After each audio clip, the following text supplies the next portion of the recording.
आज आपके बंधन टूटने वाले हैं। बहुत से लोग ये वचन को सुनते सुनते अचंभे होंगे और आपके अंदर एक नई दिलेरी होगी जब आप यहाँ से जाएंगे। एक नई ताकत के साथ, नई सामर्थ के साथ आप यहाँ से जाएंगे। हालेलुया।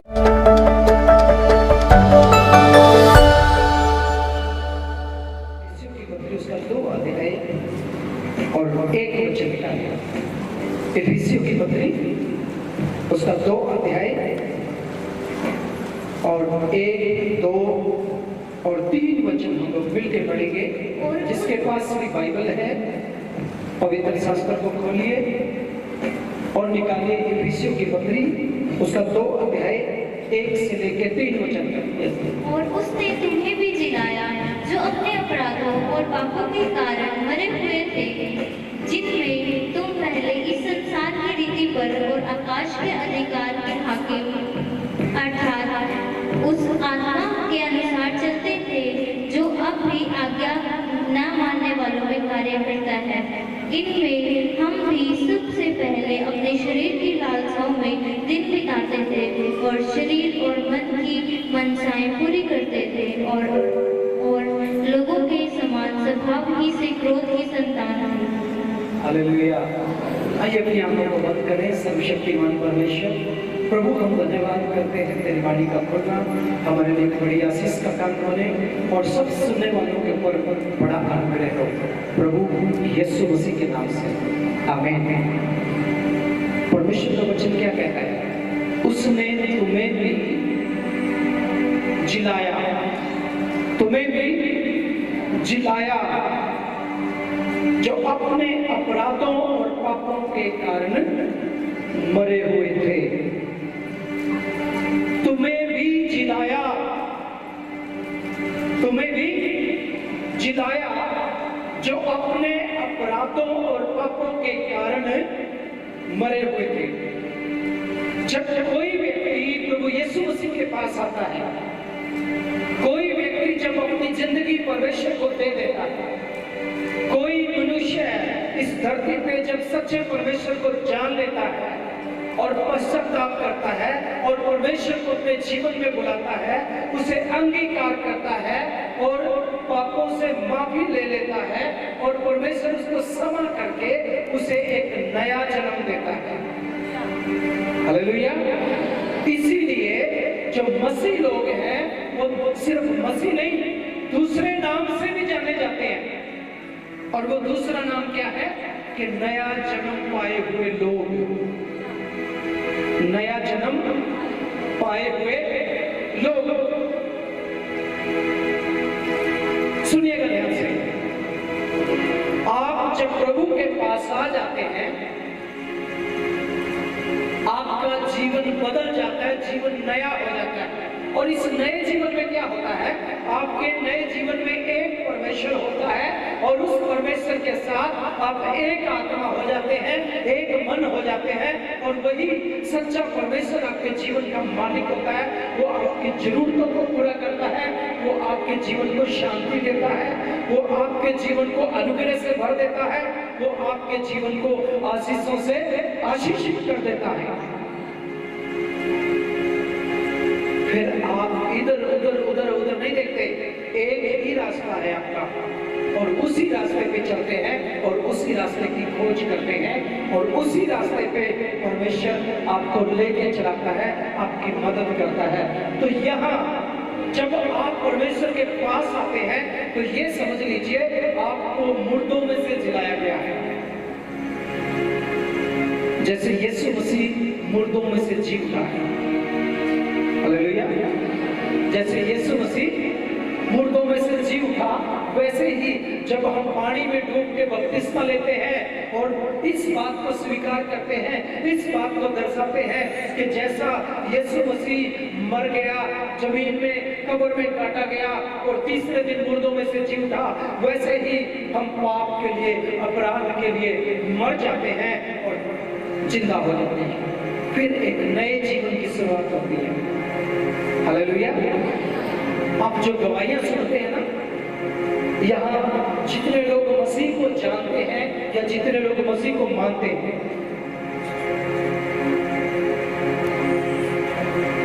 सबके जीवन के अंदर ऐसी गवाहियां होती हैं। मेरे जीवन के अंदर भी, यहाँ जो लोग बैठे हैं इनके अंदर भी, और यहाँ इधर जो लोग बैठे हैं उनके अंदर भी, उनके जीवन की भी गवाहियां हैं। जब वो पापों में, अपराधों में, दुष्ट आत्माओं से पीड़ित थे, जकड़े हुए थे, मरे हुए थे, जीवन जीने का उद्देश्य नहीं था, सोचते थे ये करेंगे वो करेंगे, कामयाब नहीं होते थे, सफलता नहीं मिलती थी। उस समय परमेश्वर ने उस पाप में से निकाल के एक नया जन्म दिया। हालेलुया। उस पाप में से निकाल के एक नया जन्म दिया। दुनिया में बहुत से लोग मिलेंगे आपको, उन्होंने कर्मों से कोई पाप नहीं किया, दिल में भी कोई पाप नहीं है, किसी का बुरा भी नहीं चाहते, सबसे प्रेम करके सबकी भलाई करते हैं। लास्ट में उनकी जिंदगी बहुत परेशानी में जीती है और वो ये कहते हैं, परमेश्वर मैंने कौन सा पाप कर दिया, शायद मेरे को पिछले कर्म का जन्म का पाप होगा, मुझे ऐसी सजा क्यों मिल रही है। शायद आपके जीवन में भी ऐसा होगा, शायद बहुत लोग आपको भी मिले होंगे जिन्होंने ये बोला होगा, मैंने तो किसी का कोई बुरा नहीं किया, लेकिन पता नहीं मेरे जीवन में ऐसी समस्या क्यों है। इसका मतलब क्या है, कारण क्या है? क्यों जीते जी भी ऐसे लगता है कि ये जिंदगी नहीं है। बहुत से लोग ऐसे हैं, जिंदगी से तंग आ जाते हैं और बोलते हैं आत्महत्या कर लेते हैं, सब कुछ खत्म कर लेते हैं, पहले भी मरे पड़े हैं और मर जाएंगे। क्यों मनुष्य ऐसा बोलता है? क्यों उसे ऐसा लगता है, जिंदगी जीते हुए भी ऐसे लगते हैं कि ये जिंदगी में मैं संतुष्ट नहीं हूँ। क्यों? क्योंकि वो अपने पापों में और अपराधों में है। अभी तक यीशु मसीह ने, परमेश्वर ने उसे नया जन्म नहीं दिया है। शारीरिक जन्म तो ले लिया, लेकिन आत्मिक जन्म अभी तक नहीं लिया है। आत्मिक जन्म कब मिलता है? जब मनुष्य सच्चे परमेश्वर को पहचान लेता है और एक सच्चा परमेश्वर जिसने दुनिया बनाई है उसको समझ लेता है और उसके साथ चलना शुरू करता है। तब परमेश्वर अपने नजदीक आने देता है और तब परमेश्वर आपको एक नया जन्म देता है, क्योंकि परमेश्वर का वचन कहता है उसने तुम्हें भी जिलाया जो अपने अपराधों और पापों के कारण मरे हुए थे। अब मरा हुआ इंसान क्या करता है? ये जो यहाँ जो मृत्यु की बात है, वो कौन से मृत्यु की बात कर रहा है? इंसान की दो तरीके की मौत होती है। एक मौत तो वो होती है जब वो इस शरीर को छोड़ के चला जाता है, शारीरिक मौत होती है। शरीर, प्राण और आत्मा अलग हो जाते हैं। प्राण और आत्मा शरीर को छोड़ के निकल जाते हैं। आत्मिक शारीरिक रीति से मरता है। आत्मिक रीति से मृत्यु क्या है? आत्मिक मृत्यु कौन सी है? यह समझना जरूरी है कि दो प्रकार की मौत है। एक मौत तो वो है जब आत्मा और प्राण इस शरीर को छोड़ के निकल जाते हैं। अब उठा के कोई मिट्टी में दबा देता है, कोई पानी में बहा देता है, कोई इसको जला देता है, कुछ किसी भी तरीके से उसका संस्कार करते हैं, मनुष्य खत्म हो जाता है। लेकिन दूसरी मौत जो बड़ी भयंकर है, जिस मौत के बारे में यहाँ जिक्र किया गया है, वो मौत है आत्मिक मौत। जब आपका रिश्ता परमेश्वर से टूटा हुआ है, जब आप अच्छे काम तो करते हैं लेकिन परमेश्वर के साथ रिश्ता नहीं है, आप दुआ तो करते हैं, परमेश्वर सुनता नहीं है। क्यों? क्योंकि अभी तक आपने उसको समझा नहीं, अभी तक आपने उसको जाना नहीं। आज आपके बंधन टूटने वाले हैं। बहुत से लोग ये वचन को सुनते सुनते अचंभे होंगे और आपके अंदर एक नई दिलेरी होगी। जब आप यहाँ से जाएंगे, एक नई ताकत के साथ, नई सामर्थ के साथ आप यहाँ से जाएंगे। हालेलुया। यहाँ जो मृत्यु की बात करता है, यहाँ उस मौत की बात करता है जिस मौत से आपका परमेश्वर के साथ रिश्ता टूटा हुआ है। ये आत्मिक मौत है। कौन सी मौत है ये? आत्मिक मौत है। जब आत्मा का संबंध परमात्मा से टूटा हुआ है, उसी के लिए लोग भक्ति करते हैं, उसी के लिए लोग तपस्या करते हैं, उसी के लिए लोग जंगलों में जाते हैं, उसी के लिए लोग सन्यासी बन जाते हैं, ताकि किसी प्रकार से कोई काम करके, कुछ पूजा करके, कुछ यत्न करके परमेश्वर के साथ रिश्ता जोड़ा जाए। लेकिन सारी बातों के द्वारा उसके साथ रिश्ता जोड़ना नामुमकिन है। जब तक परमेश्वर ना चाहे कोई मनुष्य उसके पास नहीं आ सकता। हालेलुया। और परमेश्वर ने लोगों के लिए रास्ता खोला है। देखिए, जब तक परमेश्वर ना चाहे कोई परमेश्वर के पास नहीं आ सकता, लेकिन यहाँ परमेश्वर ने रास्ता खोला है अपने लिए। और वो कहता है, उसने तुम्हें भी जिलाया, उस आत्मिक गोद में से जिंदा किया जहां तुम अपने पापों और अपराधों के कारण मुर्दा पड़े थे, जहां तुम दुआ तो करते थे, सच्चाई पे तो चलने की कोशिश करते थे, लेकिन रब के साथ तुम्हारा कोई रिश्ता नहीं था। परमेश्वर का वचन कहता है, उसने तुम्हें भी जिलाया। अब ये मरा हुआ आदमी शरीर में तो जिंदा है, लेकिन आत्मा में मरा हुआ है। इसकी पहचान क्या है? जब आगे बढ़ते हैं तो इसकी पहचान वचन 2 में, जिनमें तुम पहले इस संसार की रीति पर और अंधकार के हाकिम अर्थात उस आत्मा के अनुसार चलते थे जो अब भी आज्ञा ना मानने वालों के अंदर काम करता है। ये मरा हुआ आदमी जो शरीर में तो जिंदा है, आत्मा में मरा हुआ है। बिल्कुल साफ सुथरी पहचान है इसकी, बड़े आराम से आप इसको पहचान सकते हैं। वचन 2 पढ़िए दोबारा, कैसे पहचान सकते हैं इसको?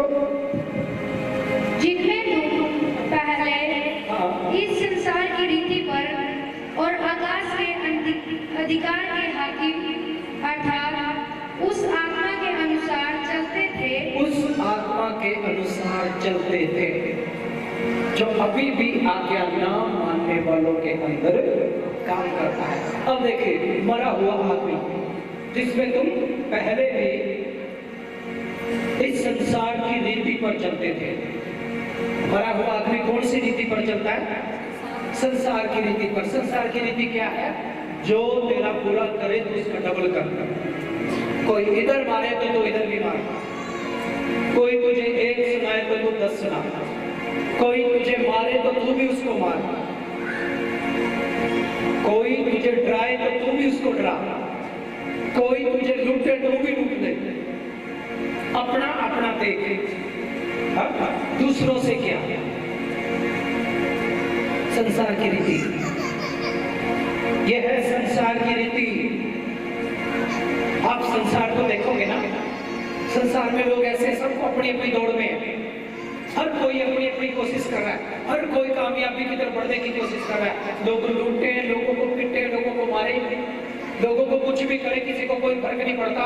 यहाँ एक्सीडेंट हो जाते हैं, लोग परवाह नहीं करते, किसी को उठा के नहीं लेके जाते, किसी की चिंता नहीं करते, किसी की टेंशन नहीं करते। पड़ोसी मरे तो मरे, कोई जिम्मेदारी नहीं है किसी की। संसार की रीति पर, संसार की रीति पर चलता है इंसान, तो समझ लेना वो आत्मिक रीति से मरा हुआ है। जब नया जीवन पा लेता, नया जीवन क्या कहता है? ये नया जन्म क्या कहता है? नया जन्म ये कहता है कि जो तेरा पड़ोसी है तुम अपने समान प्यार कर। पुराना संसार क्या कहता है? तेरा पड़ोसी मरता तो मरने दे, तुझे क्या।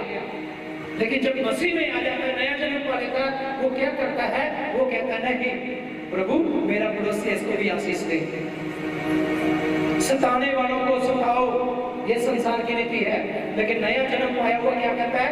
नहीं, सताने वालों के लिए दुआ करो कि परमेश्वर इनको भी आशीष दे।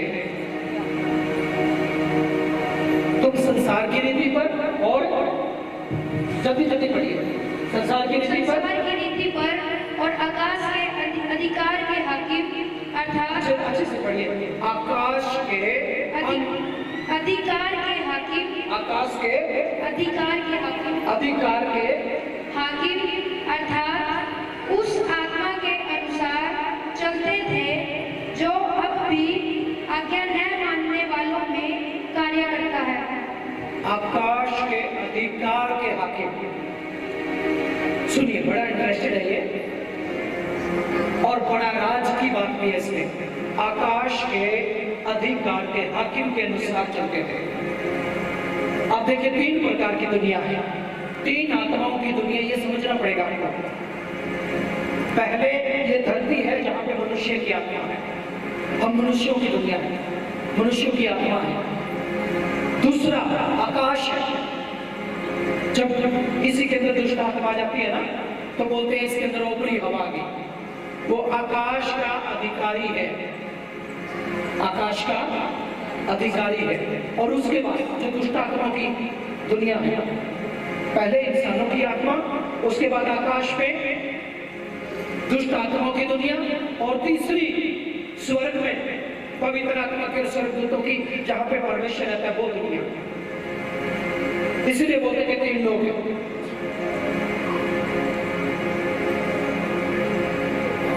अब कौन सी नीति पे चलते थे पहले? आज्ञा नाम मानने वाले के अनुसार, आकाश के अधिकार के हाकिम। आकाश में बहुत से अधिकार हैं, उन अधिकारों के ऊपर एक अधिकारी बैठा है जिसको शैतान बोलते हैं, इब्लिस बोलते हैं, दुष्ट बोलते हैं, तार बोलते हैं जिसको। उसके नीचे बहुत से हाकिम बैठे हैं, अलग अलग चीजें भेजते हैं इंसान के अंदर। और वो कौन कौन सी आत्माएं जो अलग अलग भेजते हैं? किसी के अंदर लालच भरा हुआ है, किसी के अंदर क्रोध की आत्मा काम करती है, किसी के अंदर अहंकार की आत्मा, घमंड की आत्मा काम करती है, किसी के अंदर लालच की आत्मा काम करती है, किसी के अंदर हत्या करने वाली आत्मा काम करती है, किसी के अंदर दूसरों का बुरा करने वाली आत्मा काम करती है, किसी के अंदर और कुछ, किसी के अंदर व्यभिचार भरा हुआ है, किसी के अंदर दूसरों की बुराई करने की आत्मा भरी हुई है, किसी के अंदर ईर्ष्या भरी हुई है, किसी के अंदर जलन भरी हुई है। अलग अलग चीजें आपके जीवन में काम करती हैं, और ये आपकी नहीं है। ये जो क्रोध आपके अंदर काम करता है, ये आपका नहीं है, ये आकाश का है, आकाश के अधिकारी का है, अंधकार का है। ये आपके अंदर जो लालच आ जाता है, जो क्रोध आ जाता है, जो ईर्ष्या आ जाती है, जो जलन आ जाता है, जो दूसरों की हत्या करने का विचार आता है, ये आपका नहीं है, ये आपके अंदर डाला गया है। परमेश्वर ने नहीं बनाया ये आपके लिए। परमेश्वर ने तो इंसान को अपने जैसा बनाया था, अपने जैसा अच्छा सच्चा सुच्चा बनाया था परमेश्वर ने तो इंसान को, लेकिन ये इंसान के अंदर डाला गया है। और हमारी आम भाषा में इसको क्या बोलते हैं? बुराई, शैतानी, दुष्टता। तो क्या परमेश्वर ने इंसान को ऐसा बनाया कि इंसान दुष्ट बने? परमेश्वर नहीं चाहता कि इंसान किसी दूसरे इंसान की हत्या करे, लेकिन आकाश का जो अधिकारी है, जो शैतान है, वो चाहता है कि एक इंसान दूसरे इंसान को लूटे, वो चाहता है कि एक इंसान दूसरे इंसान को मारे, एक इंसान दूसरे इंसान का लालच करे, एक इंसान बुरी नीयत दूसरे इंसान पे रखे, एक इंसान दूसरे इंसान की हत्या करे, एक इंसान दूसरे इंसान से ईर्ष्या करे। हम नहीं चाहते, ये गुण परमेश्वर ने हमारे अंदर नहीं दिया, परमेश्वर का नहीं है, इंसान का भी नहीं है, लेकिन इंसान के अंदर डाला गया है। और इतिहास इस बात का गवाह है कि जिसने भी बुराई की उसका अंत भी बुरा हुआ। हालेलुया। जिसने भी बुराई की, बाइबल ऐसी बातों से भरी पड़ी है कि बहुत से लोगों ने बुराइयां की, और बाइबल का परमेश्वर कहता है कि उसका अंत हो गया। हालेलुया। ये क्या साबित करता है? ये साबित करता है कि ये बुराई जो है वो परमेश्वर की ओर से नहीं है और इंसान की भी नहीं है, तो फिर किसकी है?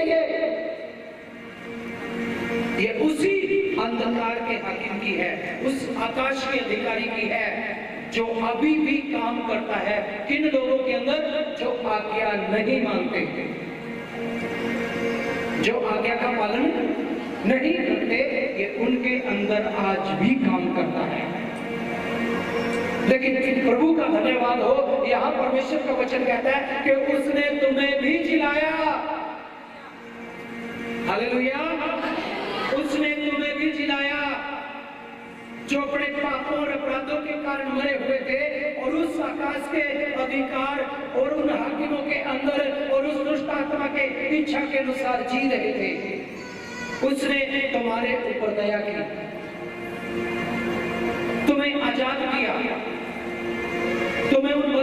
बाहर निकाला।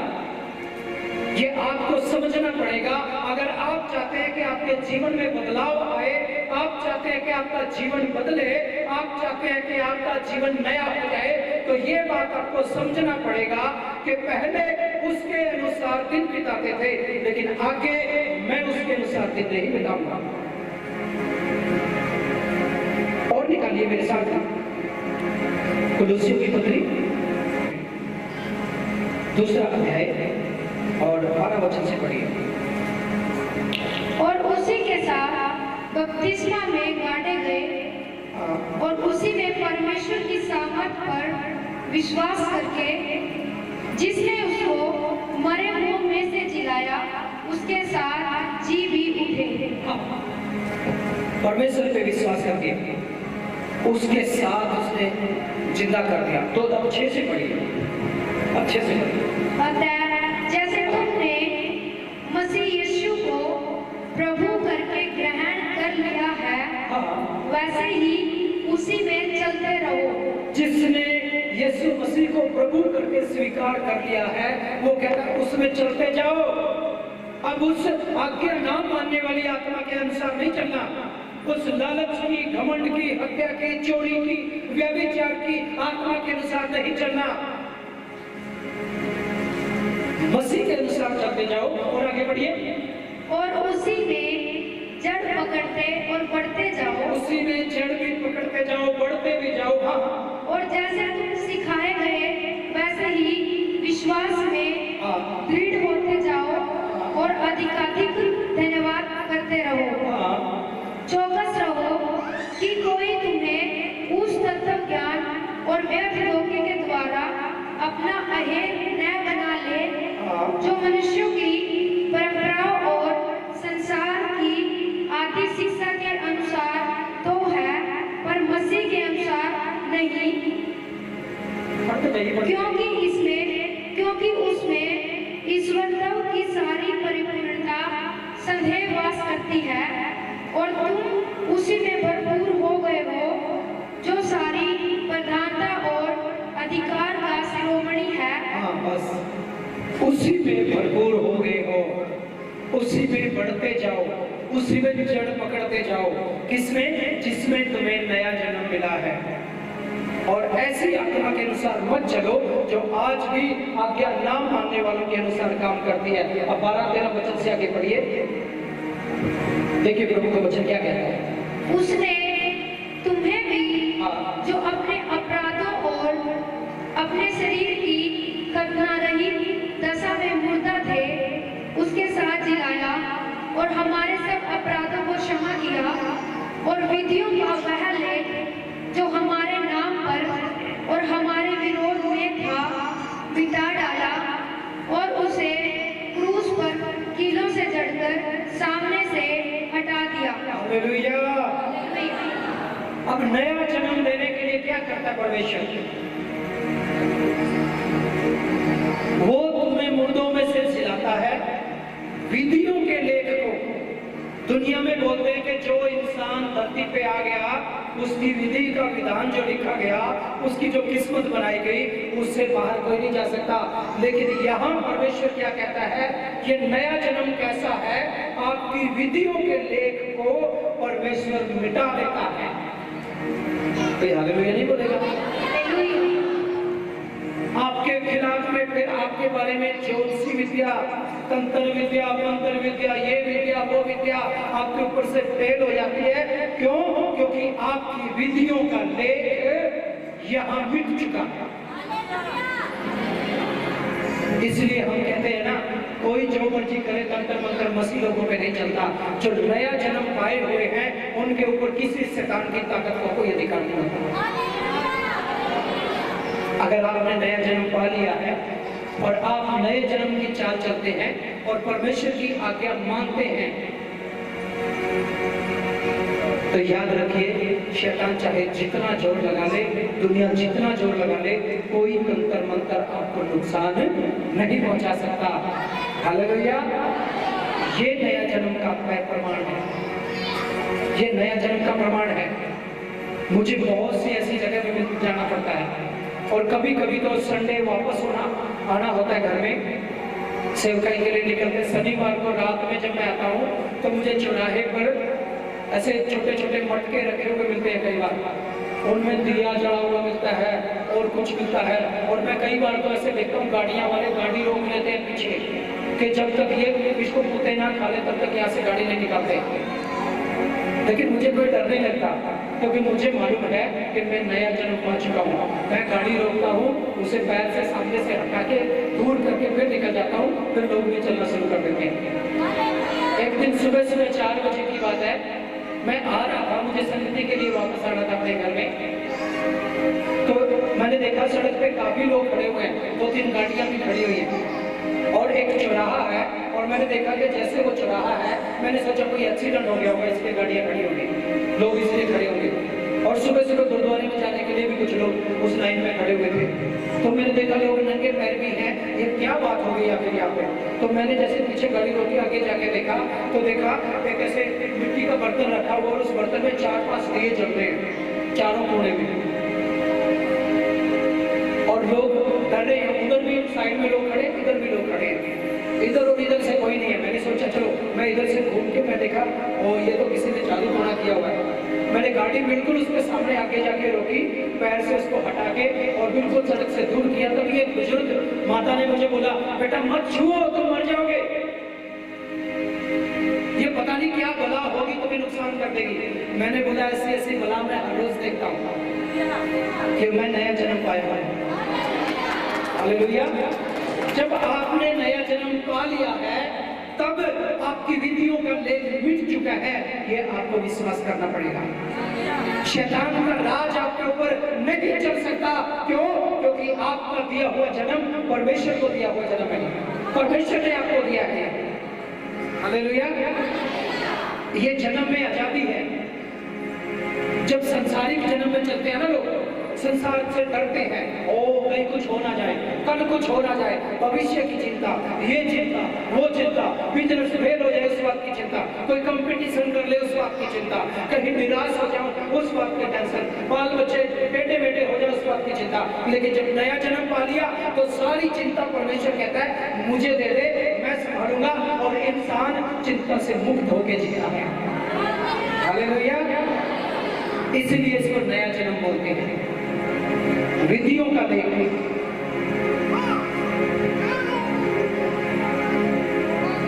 जो हमारे नाम पे और हमारे विरोध में था उसने मिटा दिया। और मिटा के क्या किया? और उसे क्रूस पर किलों से चढ़कर सामने से हटा दिया। तुम्हारे सामने भी फिर कभी नहीं आएगा विधियों का लेख। हालेलुया। वो तुम्हारे सामने भी कभी नहीं आएगा फिर। और उसके बाद और उसने प्रधानताओं और अधिकारों को उतार के उनका खुल्लम खुल्ला तमाशा बनाया। उस आकाश के अधिकारी को ऊपर से उतार दिया और उसे टिलों पे चढ़ दिया, अपने साथ उसका तमाशा बनाया, उसके सिर को कुचल दिया और उसके राज को खत्म कर दिया। और अभी जो व्यक्ति विश्वास कर लेता है कि उसकी कुर्बानी मेरे लिए थी, उसने वो विजय, वो पता मेरे लिए पाई, और उस क्रूस के नीचे आ जाता है, तो वो भी पतामंद हो जाता है, वो भी आजाद हो जाता है। हालेलुया। आज इंसान को जरूरत है कि उसके पास आए जो आपको जैवत से बढ़कर जीवन में चलाने वाला है। उसने विधियों के लेख को मिटा दिया और उस आकाश के अधिकारी को उतार के उसका खुल्लम खुल्ला तमाशा बनाया। और परमेश्वर का वचन कहता है क्रूस के कारण उनके ऊपर जय जयकार की ध्वनि हुई। तो आप भी परमेश्वर के जय के उत्सव में चलते हैं, जहाँ निराशा नहीं है, जहाँ हार नहीं है, जहाँ आप नामुमकिन जैसी कोई चीज नहीं है, क्योंकि वो परमेश्वर नामुमकिन को मुमकिन करता है। हालेलुया। जब लोग बोलते हैं ना नहीं हो सकता, दुनिया बोलती है नहीं हो सकता, लेकिन जो नया जन्म पाया हुआ है वो कहता है दुनिया की बस की बात नहीं, लेकिन मेरे परमेश्वर ऐसा कर सकता है। आज इस भाई की गवाही सुनी, उनकी मम्मी को कोरोना हो गया था, डॉक्टर ने बोला किसी और की रिपोर्ट आ गई। इन्होंने प्रार्थना की प्रभु किसी और की भी हो लेकिन हमारी ही हो जाए। और कुछ समय के बाद जब दूसरी रिपोर्ट आई, इसने बोला कोई कोरोना नहीं है, ये तो बिल्कुल नेगेटिव है। और आज कल परसों में उससे मिल के भी आया। हालेलुया। वो कभी छोड़ता नहीं है आपको। वो नया जन्म आना जरूरी है। जब उस नए जन्म की चाल चलना शुरू कर देते हैं, वहां पे शैतान का अधिकार आपके ऊपर से खत्म होता है। शैतान, संसार, दुनिया, दुष्ट लोग जितनी मर्जी कोशिश करें आपके खिलाफ में, उनकी कोई कोशिश सफल नहीं होगी। क्यों? क्योंकि आप नया जन्म पा चुके हैं। आपकी विधियों का लेख मिटाया जा चुका है। आपके ऊपर जो अधिकार, हाकिम, अंधकार के अधिकार, आकाश के अधिकारी जो आपके ऊपर राज करते थे, उनको आपके ऊपर से अधिकार खत्म कर दिया गया है और आप परमेश्वर के बेटे और परमेश्वर की बेटियां बन चुके हैं। हालेलुया। अगर आज आप निराशा में हैं, अगर आज आप दुख में हैं, अगर आज आप किसी समस्या में हैं, अगर आपको ये लगता है कि नहीं अभी मेरे जीवन में समस्या है, अभी मेरे जीवन में चिंता है, अभी मेरे जीवन में परेशानी है, मैं कोशिश कर करके नाकाम हो चुका हूँ, फेल हो चुका हूँ, नशों में पड़ा हूँ, बचने का कोई रास्ता नहीं है, चाहता तो हूँ एक अच्छी जिंदगी लेकिन जी नहीं पाता। आज का दिन आपके लिए है। वो मुक्तिदाता, वो उद्धारकर्ता आज आपके जीवन को बदलने वाला है।